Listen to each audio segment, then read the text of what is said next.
prestatie wie het behelling van het wereldkampioenschap Larges in Ecuador. We zijn de rest bij een ploeg van 10 spelers. Daar hebben wij 2 weken bij verkeerd. Het wie op richten, dus we zijn er wat dagen heen gegaan.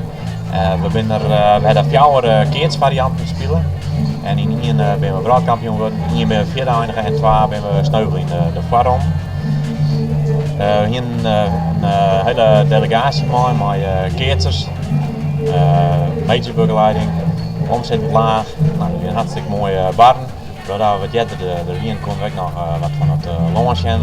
Ecuador daar kom je vanzelf ook net zo gauw weg.